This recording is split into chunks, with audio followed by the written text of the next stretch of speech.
खानदेशमध्ये बनणारे हे कढईतले रोडगे अतिशय चविष्ट आणि खूप मऊ लागतात। अतिशय भन्नाट अशी रेसिपी आहे। चला तर मग सुरू करूया कढईतले रोडगे। त्यासाठी इथे मी एक परात घेतला आहे, त्यामध्ये मी घेतलेली आहे 3 कप कणिक, आपली नॉर्मल जी कणिक असते ती। त्यानंतर 1.5 कप आपल्याला रवा घ्यायचा आहे, हा जाड रवा मी इथे घेतलेला आहे। आतापर्यंत चॅनलवरती नवीन असाल तर चॅनलला सबस्क्राईब नक्की करून घ्या आणि व्हिडिओ आवडल्यास व्हिडिओला लाईक करायला विसरू नका। रवा आणि कणिक छान मिक्स झाल्यानंतर त्यामध्ये आपल्याला 2 टीस्पून मीठ घालायचं आहे, एक चुटकीभर आपल्याला सोडा घालायचा आहे आणि कडकडीत गरम केलेलं तेल यामध्ये घालायचं आहे। आता मोहन देणं फार आवश्यक असतं, कारण आपण हे रोडगे कढईमध्ये भाजत आहे, त्यामुळे याला मोहन देणं गरजेचं असतं किंवा त्यामध्ये थोडासा पिंच ऑफ सोडा घालणं गरजेचं असतं।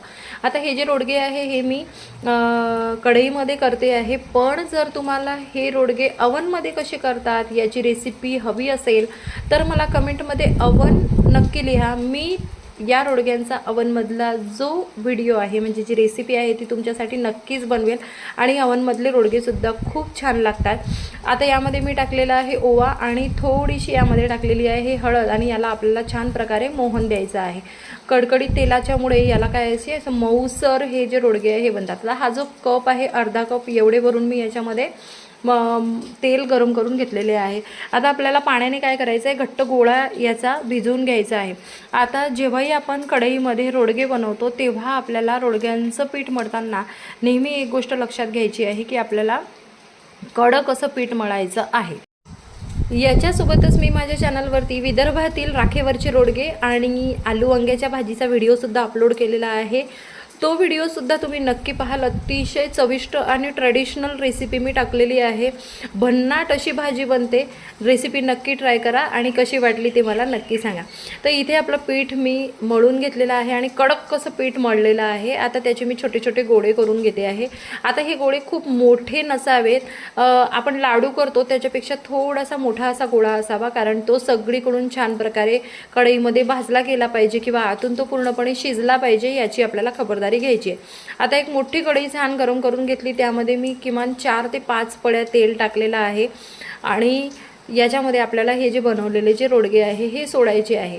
आता काय करायचं आहे, रोडगे सोडल्यानंतर याला हलक्या हलक्या हाताने आपल्याला हलवत जायचं आहे, म्हणजे शॅलो फ्राय आपल्याला हे करून घ्यायचे आहे। तर 10-10 मिनिटाच्या अंतराने मी काय करते आहे, या रोडग्यांना छान प्रकारे तळून घेते आहे। 10-10 मिनिटाच्या अंतराने किमान तुम्हाला 6 ते 7 वेळा तरी या रोडग्यांना हलवत राहायचं आहे आणि म्हणजे तळून घ्यायचं आहे, भाजून घ्यायचं आहे आणि प्रत्येक वेळेला तुम्हाला 2 मिनिटासाठी किंवा 5 मिनिटासाठी याला झाकण ठेवून वाफसुद्धा द्यायची आहे। आता तुम्ही बघू शकता तब्बल 1 तासानंतर हे जे रोडगे आहे छान प्रकारे भाजून झालेले आहे। पुन्हा मी एकदा झाकण ठेवून याला 5 मिनिटं वाफवून घेतले आणि तुम्ही बघू शकता की किती सुंदर आणि किती मऊ आणि किती बढिया हे जे रोडगे आहे हे झालेले आहे। तुमच्या घरी रोडगे तुम्ही कोणत्या पद्धतीने बनवता हे मला कमेंट करून नक्की सांगा आणि तुमची रेसिपी माझ्यासोबत जर तुम्ही शेअर केली तर मी ती रेसिपी माझ्या चॅनलवरती अपलोड नक्कीच करेल। आता रोडगे आपले झालेले आहे, तर वरणासोबत आलू वांग्याच्या भाजीसोबत किंवा वांग्याच्या भाजीसोबत हे रोडगे चवीला फार भन्नाट लागतात। तर रेसिपी नक्की ट्राय करा, आवडल्यास लाईक करा आणि व्हिडिओला शेअर करायला विसरू नका आणि अशाच प्रकारच्या खानदेशी आणि विदर्भ स्टाईल रेसिपी पाहण्यासाठी करुणास किचनला सबस्क्राईब करा।